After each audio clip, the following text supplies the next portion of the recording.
From the world of politics to the world of business, this is Balance of Power.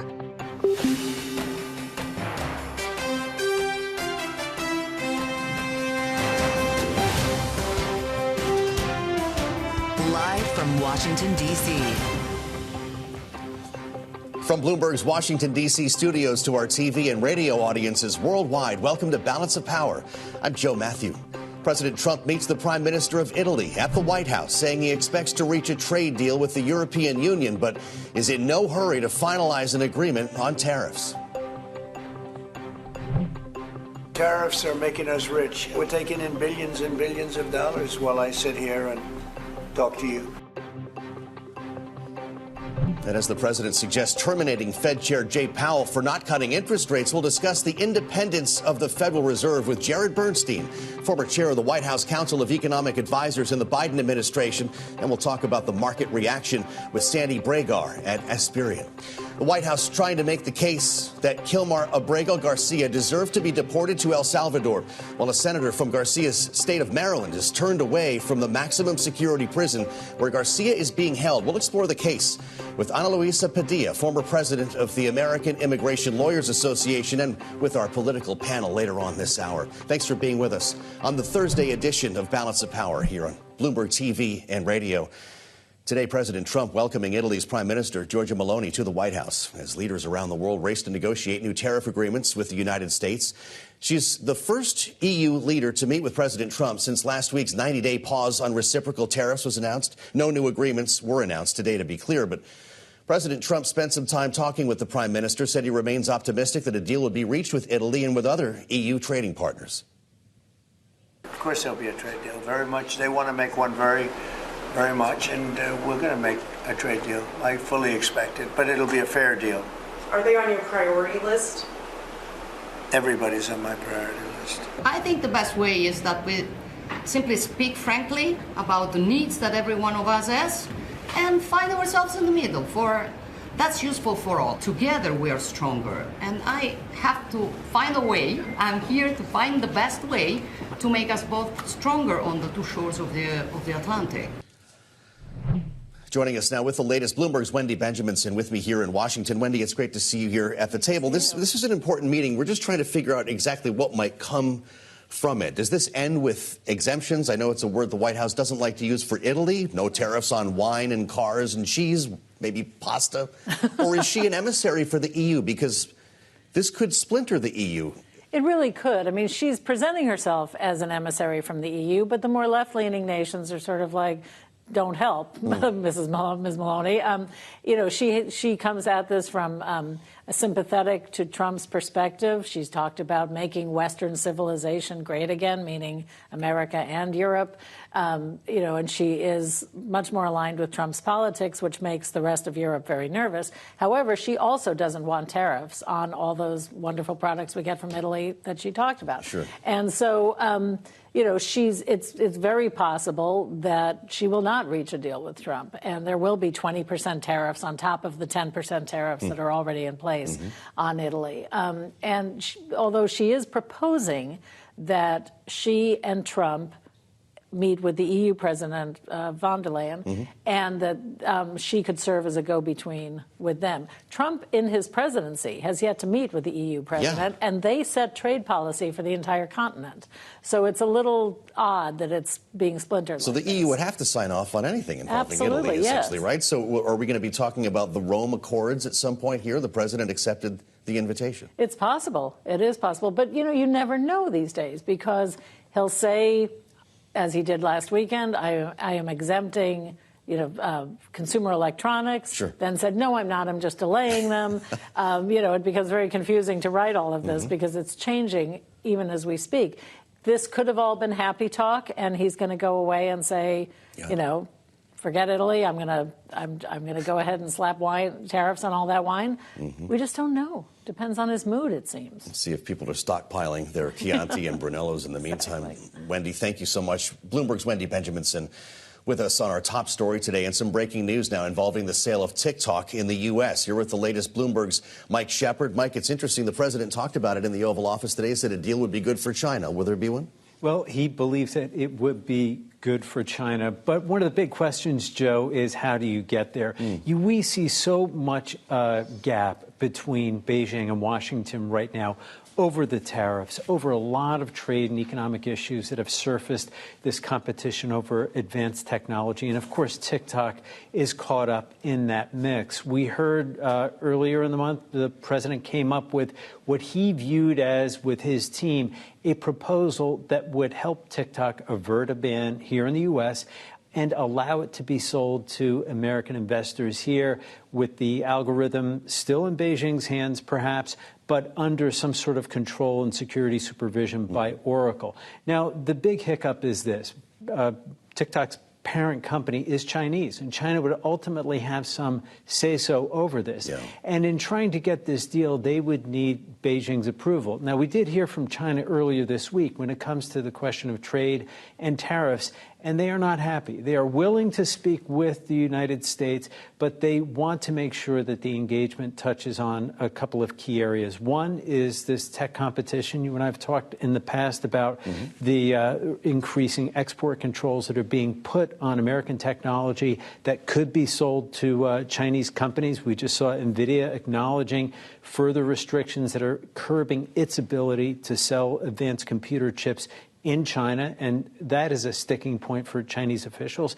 They also want to talk about Taiwan.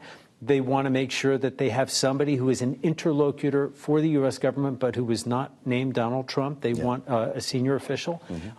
But they did not talk about TikTok. They didn't include that in their list of demands. So it's probably lower on their priority list. That's something that means you and I get to keep talking about, it sounds like. Certainly. Mike, thank you. Bloomberg's Mike Shepard with us in Washington. We thank you this morning. In a post on Truth Social, President Trump calling out the chairman of the Federal Reserve. This may sound familiar, saying that he is always too late and wrong in all caps, and that Powell's termination, he wrote, cannot come fast enough. Then, while alongside Italy's prime minister today, the president doubled down on his criticism of Jay Powell. I don't think he's doing the job. He's too late, always too late, a little slow, and I'm not happy with him. I let him know it, and if I want him out, he'll be out of there real fast, believe me. Joining us now, the latest on this, Bloomberg's Mike McKee, of course, covers the Fed. What do you think of this? Mike, does the president have the authority? What's he talking about? Well, we don't know if the president has the authority. Legal experts doubt that he does. It all turns on whether or not the president has the right, the ability to fire members of boards of directors or leaders of independent agencies created by Congress. A 1935 Supreme Court decision called Humphrey's Executor, you probably don't want to know the details, basically said no, the president can't do that. But in 2020, the court chipped away at that by saying the head of the Consumer Product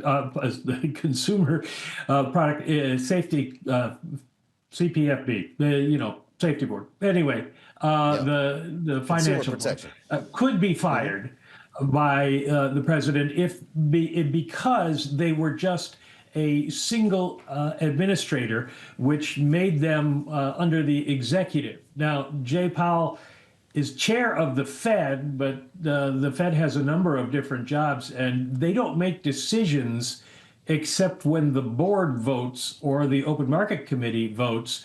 And so he doesn't make decisions by himself. Does that make him an independent officer or not?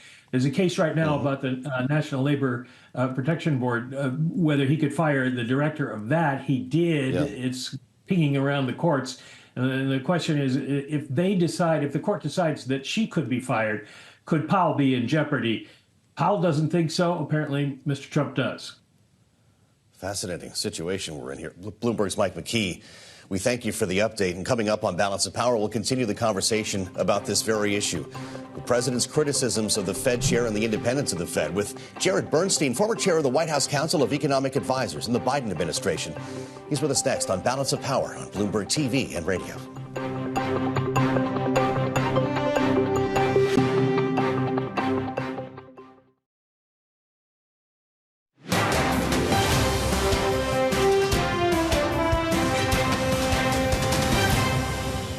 The only thing that's gone up actually is interest rates, because we have a Federal Reserve Chairman that is playing politics. Our independence is a matter of law. Congress has, in our statute, we're not removable except for cause. Congress could change that law, but I don't think there's any danger of that. President Trump earlier today in the Oval Office and Fed Chair Jay Powell yesterday at the Economic Club of Chicago. You saw and heard them both on Bloomberg TV and radio. As the president continues his criticism of the Fed chair now, maybe at new levels as concerns around inflation escalate and interest rates are cut overseas. For more, we turn to Jared Bernstein, the former chair of the White House Council of Economic Advisors in the Biden administration. Jared, it's great to see you. Welcome back to Bloomberg TV and radio. You and I spent a lot of time while you were in the White House talking about Fed independence. And I should note that there's a headline that's just crossing the terminal right now that Donald Trump is extending the federal hiring freeze through July 15, 2025. I don't know if he's going to put a hiring freeze on at the top of the Fed here, but it looks like he's ready to fire somebody. I don't know if you believe that. He says, I'm not happy with him. He said Jay Powell's playing politics, and if I want him out, he'll be out real fast, believe me. Does the law allow for that? I agree with Chair Powell that the law doesn't allow for that, but I also think that Trump, too, is much less invested in the rule of law than Trump 1. A lot of what the president is saying about Powell isn't that different than the kind of grousing he was doing in Trump 1. But back then, the idea that you would oppose the courts or that you would just go ahead and fire people at will and see where the chips fell in the courts was not what we were dealing with. We also know that he has a more supportive Supreme Court this time around. We know that 2 of the justices have already expressed some discomfort, the conservative justices on the Supreme Court, discomfort with Humphrey's executor. So that probably emboldens him even further. So I think it would be absolutely terrible to compromise Fed independence. You and I have talked about that before. But I think the risks to that are higher than they've been really in my lifetime that I've been paying attention to this anyway. We heard earlier today from Bloomberg opinion columnist Mohammed El-Arian talking about this very issue and how Jay Powell should proceed in the midst of the president's criticism. Jared, here's what he said. We know that President Trump has been frustrated at the absence of interest rate cuts. I suspect he got very angry when he heard Chair Powell yesterday. Chair Powell really put all the blame on tariffs, gave no possibility to the better outcome, zero, given zero possibility. There's a real question for Chair Powell. Should he step down to preserve the independence of the Fed? Because otherwise, the Fed will be the subject of a lot of attacks going forward. What do you think about this, Jared? Jay Powell stepping down. Yeah, I'm a big fan of El-Arian, of course, a very smart guy, but I think he's got that one very much wrong. I think for Powell to step down, it would be a step down at Trump's behest, and it would be compromising Fed independence. Now, I guess there's an argument that that's coming anyway, but that's not certain, and the courts haven't ruled. So I think Jay Powell is absolutely right to stay where he is and to keep telling it like it is. And I really appreciated the kinds of things that Powell was saying at that Chicago conference, I believe it was Friday, where he was just doing what he always does. He's data-driven. He's independent from political pressures. He was calling it like he sees in terms of the puts and takes in the economy on inflation and tariffs. And for that matter, we all know what tariffs are going to do to inflation and to growth. They're already stagflationary in the Fed's forecast and everyone else's. So I think the idea that Powell would somehow accommodate Trump here is pretty misguided. Well, I think we all appreciate the principle of Fed independence. Jared, you've certainly spoken to it for years here on Bloomberg. I just wonder where you draw the line on noise. President Trump's going to do this. He's going to be on Truth Social. He's going to say things when reporters are in the room. He was, by the way, asked if he regrets nominating Powell today. He said, I think he's terrible, but I can't complain because we had the most successful administration economically in history. How much of this is just Trump being Trump versus impacting markets, impacting treasuries and interest rates? Well, it's a great question. It's both, of course. And, you know, while I think this kind of noise is destructive in the way that markets are just so highly elastic to everything the administration says and does right now, especially on tariffs, that kind of whiplash is terrible. But I'm recalling a conversation I had with a senator once who said, let me get this straight. I can stand up and talk about sending American men and women into war, but I can't stand up and say anything about the interest rate. It's a fair point. And so if President Trump wants to make noise, I don't like it, but fine. The problem here, again, this is the difference between Trump 1 and Trump 2. The problem here is that the rule of law is simply not the constraint that we need it to be on this White House. We're talking about Fed independence now, but we could easily be talking about deportation and just numerous acts that certainly, I'm not a lawyer, but look, quite illegal to me. And while I worked in White Houses where you measure 3 times and cut once, these guys don't measure, they cut. And I do think that's extremely problematic. Well, just quickly then, in our remaining moment, Jared, maybe explain the difference between the two scenarios here in Europe and the United States. When Donald Trump hears a headline like he did about an interest rate cut this morning, what would be your advice to him as an economic advisor to talk about why the U.S. might not be in the same position? Well, we're the one imposing the tariffs, and they're the one that are going to be facing the tariffs. So is it as simple if as I were that? advising Donald Trump, and I think if he wants to make much of this go away, not all of it, because I think there's been some real damage done to our reputational credibility here in terms of our trading partners. But if Trump came out tomorrow and said, guess what, victory is mine, I won the trade war, it's over, I think a lot of these headaches would be behind him. Not that he's listening, but that would be my advice. Really interesting. Jared, great to have you back. Jared Bernstein, who's chair of the White House Council of Economic Advisors in the Biden administration and a frequent guest here on Bloomberg TV and radio. Good to see you, Jared. Coming up, today's markets responding to the president's comments. We'll get to this about Fed Chair Powell with Sandi Bragar, chief client officer and partner at Aspiriant, next on Balance of Power on Bloomberg TV and radio.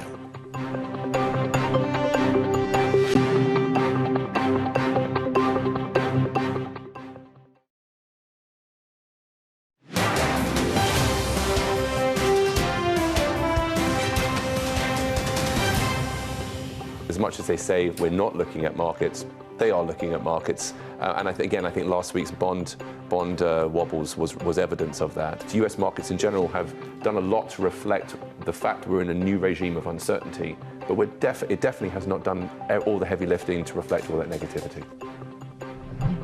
Alex Altman, global head of equities tactical strategies at Barclays this morning on Bloomberg, talking about markets continuing to react here to the Trump administration's policies. You can't separate one from the other. Joining us now with her analysis is Sandi Bragar, chief client officer, partner at Aspiriant. Sandi, it's great to have you on Bloomberg TV and radio. You look at where the S&P 500 is bouncing around right now, and that was the level just below 5,300 that a lot of analysts had pegged for, a technical bottom here. And I wonder your thoughts on further volatility as we wait for clarity from the White House. President got in a room today with a European world leader. No deals were announced. Nothing really has changed, has it?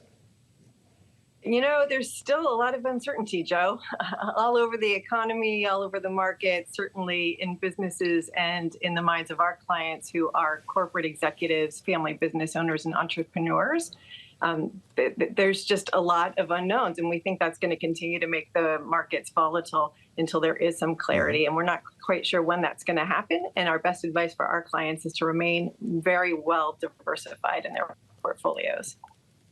And putting some of your eggs this Easter weekend in the second half of the year, because a lot of people see dollar signs through the form of tax cuts, right? Stimulus coming from Congress, and a lot more money that this White House says is coming through the form of tariffs. Does this mean a strong second half? Well, certainly there is room for some positive news to offset some of the downward volatility from the tariffs. We could see some change to regulation, some lightening there. We could see some tax relief It did concern me a bit to see Republicans talking about an increase to taxes, though, this week. So I think, there's always room to be surprised, and we're not holding our breath on anything. Again, being well diversified is so important right now because it's hard to determine in the near term what asset classes are going to go up. Many of our clients have the luxury of having long investment time horizons, and that's what we're keeping them focused on, Joe, is the long term and making sure that the investment portfolio is set to take advantage of opportunities along the way and try to sidestep some of the downturns if we should see more of that to come. Interesting. We've been talking a lot about Jay Powell today. You probably have as well with your colleagues after the Truth Social post this morning. President Trump said a lot more about him, not very flattering in the Oval Office, calling for his termination earlier today, saying on Truth Social, he's too late, always too late and wrong. I won't ask you if you think he should be fired, but is Donald Trump correct on that? Is Jay Powell late? It seems to us like the Fed's been doing a fine job here. They've been maneuvering toward a soft landing in a very difficult environment for the last couple of years. And I think time will tell about the timing. But for now, there's a lot for the Fed to wrestle with in terms of the potential for slower worldwide economic growth and much stickier inflation as a result of the tariffs that we're seeing. Well, a lot of people would suggest it's pretty hard to make the argument for cuts right now, but we'll see, I guess, in a couple of months where the economy is for a more serious conversation. But I wonder your thoughts about just having this talk as a market mover. For those of us inside the Beltway here, everyone's in a lather over what the president said about the Federal Reserve. Does the market care? Well, the market's going to be closed tomorrow. A lot can happen before it reopens on Monday. So it's hard. It's hard to know. Every day is like a year, Joe. There's so much news that's happening. It's hard to take a bet on what's going to happen on Monday. But certainly, being well diversified on a global basis, where the Fed will have impact certainly on what's happening here in the United States, but there's been great opportunity even in this market with all the trade turmoil abroad. The dollar has softened a bit. That's helped the overseas investments. We're big believers in having diversifiers in the portfolio, trading strategies and investments that are not correlated to stocks and bonds. Those have been a real big help so far this year. And we think that they're going to continue to be as 2025 continues. Fantastic. It's great to have you with us, Sandi. Come back and see us again. Sandi Bragar, Chief Client Officer and Partner at Aspiriant. We thank you for your insights today on Balance of Power. Connecting the dots between Washington and Wall Street has become a full-time job for us on this program. Coming up, the Justice Department is directing federal immigration judges to identify asylum cases that can be denied without a full hearing to help ramp up deportations. We'll discuss the impacts with Annaluisa Padilla, former president of the American Immigration Lawyers Association. She's next on the Thursday edition of Balance of Power on Bloomberg TV and radio.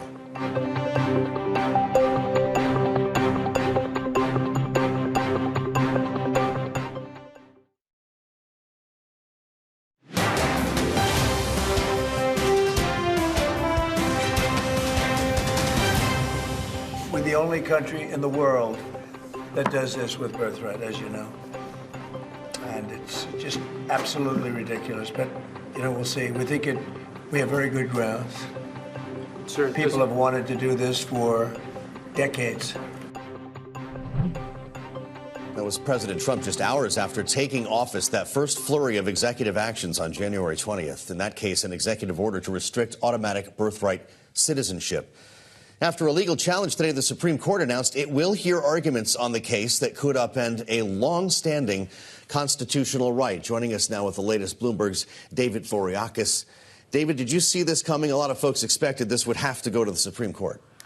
It has gone to the Supreme Court, but on a somewhat narrower issue, which is whether judges in district courts can issue nationwide injunctions to block this birthright citizenship right. And so the Supreme Court has not agreed yet to hear the underlying issue of can President Trump end this constitutionally protected right. I want to ask you about the Abrego Garcia case which took a different turn today as a federal court denied the administration's efforts here to appeal an order mandating that officials be deposed about what they have already said is an erroneous deportation. The judge made clear that the White House has done nothing here. At what point will that become a problem with the Supreme Court? They've been ordered to facilitate, I should say, his release. Right. An appellate court today said in a very stinging opinion that the administration needs to cooperate here with the district court judge who is following a Supreme Court order and says that they need to facilitate the return of Mr. Abrego Garcia, who was deported on March 15th, despite a 2019 immigration judge's order saying he should not be sent to El Salvador because he faces possible persecution there. The Trump administration says that the judge has overreached her authority, that she has no power over foreign policy. But the appellate panel today was quite clear that they need to follow the judge's order. Got it. Bloomberg's David Voreacos, thank you so much. With us from World Headquarters in New York, an appeals court, as we mentioned, denying that administration's emergence here. In El Salvador, Democratic Senator Chris Van Hollen of Maryland provided this update earlier today. He traveled to try to gain access to the prison where Abrego Garcia is being held. We just tried to go visit him in prison just to check on his conditions. Is he doing okay? Because nobody has any communication with him since he was illegally abducted from Maryland. They stopped us because they're under orders not to allow us to proceed to check on the well-being of Kilmar Abrego Garcia. All right, joining us with more now to dig a little deeper into this case, Annaluisa Padilla, founder, principal attorney of the Padilla Global Law Group, former president of the American Immigration Lawyers Association. It's great to have you with us. I wonder your thoughts on this attempt by a U.S. senator to try to gain access to the prison, not allowed, as a Republican member of Congress, in fact, was only days earlier. What does that tell us about the situation involving Mr. Abrego Garcia? Yeah. Truly, this is completely unprecedented. I mean, it's certainly not the first time that the United States has mistakenly or erroneously imprisoned individuals. We saw this during the Japanese internment era. But now we have the United States shipping these individuals outside of the country. And, you know, there's a lot of international laws, constitutional laws, and due process that come into play and into what is happening, and especially in this case. And it raises a lot of questions as to where we're going as a country, you know, and how can the one branch of the government, the executive branch in this case, act in this manner without having the checks and balances that our system has, you know. So it's very, very concerning. The Attorney General yesterday released details from a police report from Prince George's County, Maryland. They call it the Gang Field Interview Sheet. And it includes a number of individuals who were arrested on what was the 28th of March in 2019. One of them is Mr. Abrego Garcia. He is listed as an active member of MS-13.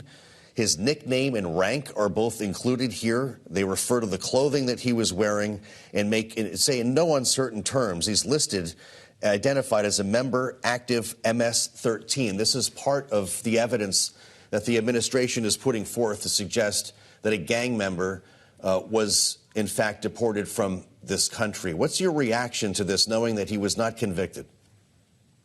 True. And that is the point. You know, this is one piece of document that the government introduced back in 2018, 2019, when these proceedings were going on for Mr. Abrego Garcia. And it was, in fact, the Trump administration that evaluated this document and gave it some weight and then allowed this individual to remain in the country nonetheless with the protections that our, you know, immigration laws and our Constitution provide. So to bring this back up and to go back on something that's already been analyzed, it's already been presented, you know, it's it's ridiculous, I would say. The government had already allowed him to stay here, and now they kidnapped him and decided, oh, we're going to use this document from the past and just take you away without giving you an opportunity to then challenge it, because we now have changed our position. That's completely erroneous, illegal, and unconstitutionally, not sound. I want to ask you about this Fourth Circuit ruling we were talking about before you joined us. A federal appeals court, or a federal court today, I should say, denied the administration's effort here to appeal an order mandating that their officials be deposed in this case. The writing is unprecedented. This is part of the ruling. It is difficult in some cases to get to the very heart of the matter, but in this case, it is not hard at all. The three-judge panel continues to write. The government is asserting a right to stash away residents of this country in foreign prisons without the semblance of due process that is the foundation of our constitutional order. Get to the essence of due process, because we're hearing from a lot of people who are questioning why someone who is not a citizen of this country should enjoy the same rights as you and I. Right. And the constitutional provides that right, provides that freedom to all persons. The Constitution says all persons are entitled to these protections. And so Mr. Abrego Garcia is subject to these protections. Now, U.S. citizens are also subject to these protections, and they enjoy all the benefits. Now, those who are not U.S. citizens have limitations to these protections. And what are the limitations? Immigration laws. So here, this individual, Mr. Abrego Garcia, and an individual who is going to be alleged of having committed any crimes or any issues with immigration laws, have those protections, and the government needs to allow them to defend themselves, to present contrary evidence and allow this due process so they can defend themselves within the laws of the United States and within the immigration laws. And this is what's not happening, and this is what's concerning, because then how far is this going to go? President Trump was heard in the Oval Office already talking about, sending U.S. citizens to foreign prisons as well. So where does this end? And this is just the beginning, and the administration is testing the waters as to see how far they can go. Well, so what do you think is motivating the administration in this case? I started by asking you about the fact that a sitting Democratic U.S. senator was not admitted to the prison in El Salvador, but a Republican member of the House was. Is this just politics? That is the question. Is it just politics, And the optics certainly point to that, But this administration is pushing the limits of what the executive branch can do. And we have to remember, under the founders of our country and our Constitution, we have three branches of government. We have checks and balances. And this administration is being adamant about pushing what the executive branch has been ignoring court orders, the judiciary branch ordering them to do something. And we're now also seeing the legislative branch involved in what are they able to do or not to do, and does that depend on the favor of the current administration or not? And that's exactly what we're seeing. I'm sure you saw a video caught in New Bedford, Massachusetts earlier this week. ICE agents breaking a window to try to get to somebody in their car to make an arrest. ICE says its agents appropriately detained a man you see here they were trying to gain access to. We know that, of course, there was another incident unrelated, that a Tufts University student was taken off the street by masked, unmarked, ununiformed officers. And I could keep going with examples like this. They've had the corrosive effect. This is the Tufts University student being approached by the officers, if you're with us on Bloomberg TV or on YouTube. The corrosive effect of these videos, making it pretty remarkable here to listen to that. Annaluisa, making it difficult for many immigrants in this country to live their lives without fear. What is the impact this is having? That is precisely the impact.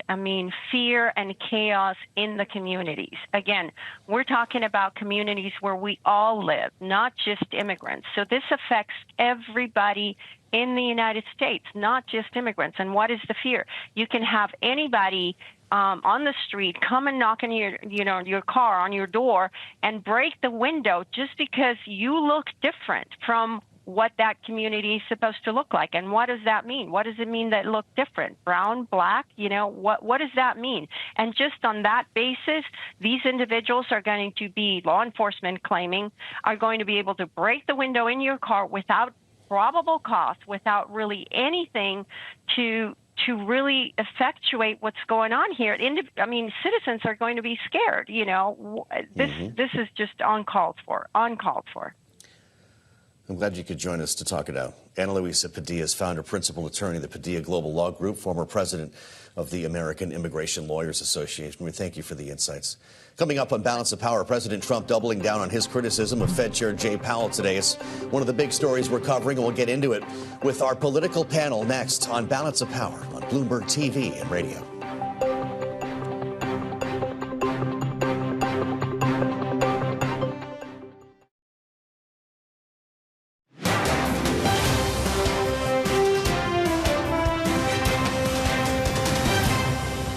I don't think he's doing the job. He's too late, always too late, a little slow, and I'm not happy with him. We have a Federal Reserve Chairman that is playing politics, somebody that I've never been very fond of, actually. The Fed really owes it to the American people to get interest rates down. That's the only thing he's good for. I think he's terrible. He puts us at a disadvantage to Europe. I mean, he plays right into their hands. If I want him out, he'll be out of there real fast, believe me. President Trump today criticizing Fed Chair Jay Powell live from the Oval Office, even going so far as to say he could force out Powell, rebuking the notion that the U.S. central bank is, in fact, independent. Joining us now with their reaction to this and a lot more. This evening's political panel. Rob Waters is with us, managing partner at the Madison Group, our Republican strategist, alongside Democratic strategist Adam Hodge, managing director, Bully Pulpit International. Great to have both of you gentlemen with us here. We've been down this road when it comes to Fed independence. You did a couple of years of it in the Biden White House. He wouldn't go near Jay Powell. Now we're back to something closer to what we saw in the first Trump administration. But this seemed new level today. We do have to acknowledge the fact that the president doesn't really have the authority to fire the Fed chair. Do you think he would step down? He doesn't have the authority to step down. And Jay Powell has said, I'm staying in the chair and, until my term is up, and we'll see what happens after that. I think that the president has brought on enough market uncertainty in the first, 80, 90 days of his administration. You'd think he'd want to avoid injecting any additional uncertainty into the markets right now. This certainly is more. And it matters for a really important reason. And you can think about other countries that have injected politics into their central bank. Turkey is a perfect example. I'm not saying will be Turkey tomorrow, but the Turkish government and the Turkish economy has suffered dramatically because of the political influence on their central bank. We do not want to go down that road. Well, I'll tell you, we have to recall the fact that he actually appointed Jay Powell. Jay Powell wouldn't be the Fed chair if it weren't for Donald Trump. He says he's always too late and wrong. Is that part right? What, that he's late or he's wrong? I guess either. If he's late, that he's wrong. I mean, should he have been cutting rates? I mean, look, I would never presume to understand the mind of the chair. But look, let's not chase tigers. I mean, Trump, the president says a lot of things. He said he could fire him if he wanted to. He never said he was going to. And with great degree of respect to my friend Adam, Turkey's problem wasn't naturally because of their central bank. It was because Erdogan devalued it and stole, $36 billion. It's not an equal kind of argument to say what we're doing. And we don't know where the market is going to go because we don't understand what sanctions or what tariffs are going to be done. We have 90 days of negotiating ahead of us. I have great faith in Scott Bessent. So does Fed independence matter? I think the Fed is independent. But we need to establish that, and therefore you think this is normal. I think Congress established that. I mean, I think we're well, sure, and I say I can eat asparagus. So what? I don't know if you like asparagus, Adam. I don't. But in this case, he talked to Bloomberg in June, said he would let Powell finish his term, quote, especially if I thought he was doing the right thing, unquote. So are we chasing tigers? Rob says? I mean, look, I think with Trump, we often get into this case where we're chasing tigers that aren't actually the real show. I think the key thing for the Trump administration, and to the extent they give any care about what I have to say, is to just induce some calm and assurance for the business community, for the economy, for American workers around the country who just want some sense of stability. We have not seen that at all in the first, and again, 90 days of the administration. I think that should be the number one goal. Like, they have other things coming down the pipe, whether it's tax cuts that they're going to try to push through, other bits of deregulation that would give certainly the business community is hoping for. That is, I think, where I would try to keep all the attention if I was there with the White House. Let's talk more about the idea of tariffs and the role they're playing as a backdrop in this market. On the early edition of Balance of Power today, we spoke with Rachel Rizzo. She's from the Atlantic Council's Europe Center and had this to say about the connection between President Trump and Italy's Prime Minister, Giorgia Meloni, who, as we told you, was in the Oval talking tariffs today. Listen. She really gets along with Elon Musk, who, as we know, is very close to the president. And she has a very similar worldview, especially when it comes to domestic issues, as Trump and his team. So I think what this means is that she's a good bridge between the United States and the EU during this time. And she speaks this sort of Trumpian language that I don't think other European leaders know how to speak. So, Rob Waters, in the next 90 days, as you refer, we've got this review underway. We do. Does the Italian Prime Minister create the bridge here? Is that the relationship that helps Donald Trump negotiate with the continent? Is it one country, though, or the EU that he's going to end up talking with? So can we just what is the EU? The EU is a group of countries that came together against the American dollar. I mean, wherever you want to parse this, this is what it is. They are a trading... Well, part of the strategy might be to try to splinter that group of countries. Maybe you make a deal with Italy. Who wouldn't want to go back to a Kroger or... well, where's this going then? Look, I think... An exemption for your Italian wine. Let us hope. And my French one, too. I think she's a brilliant bridge. I think the EU will be an important trading partner. I think we should never lose sight of the hegemony of China and what they are doing. And I know people don't like to call it the Monroe Doctrine, so let's call it the Kerry Doctrine, as it was renamed. And we need to really take a look at where our declining power is coming and going. And I really think China is an important facet of what this world looks like, and we need to address that.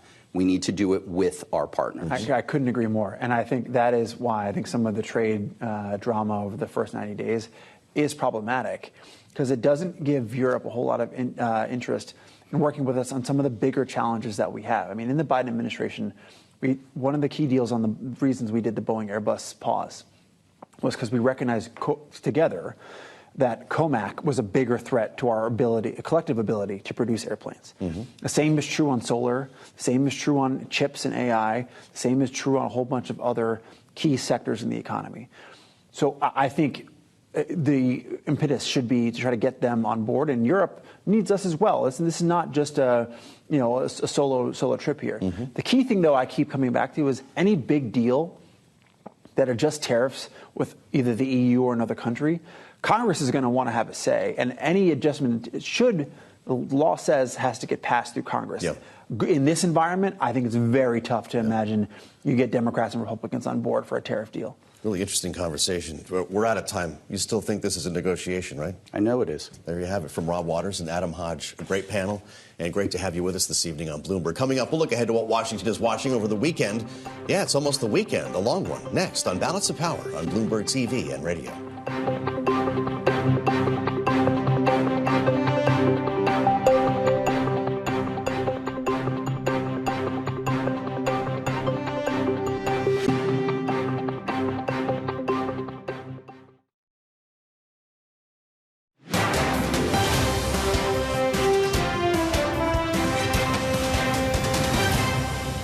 I think Iran is wanting to talk. I hope they're wanting to talk. It's going to be very good for them if they do. And I'd like to see Iran thrive in the future, do fantastically well. Iran can't have a nuclear weapon. It's, pretty simple. It's really simple. We're not looking to take their industry. We're not looking to take their land. All we're saying is you can't have a nuclear weapon. President Trump earlier today in the Oval Office teasing up another round here of talks that are scheduled between the U.S. and Iran set for this weekend. A second round of talks will take place in Rome, and this comes after the two countries held the first round last weekend with the goal of striking an agreement over Tehran's nuclear program. We'll keep tabs on that for you, and you can read a lot more about it in the Washington Edition newsletter, on the terminal, and online. Thanks for joining us, as always, on Balance of Power. I'm Joe Matthew. For Kaylee Lines, this is Bloomberg.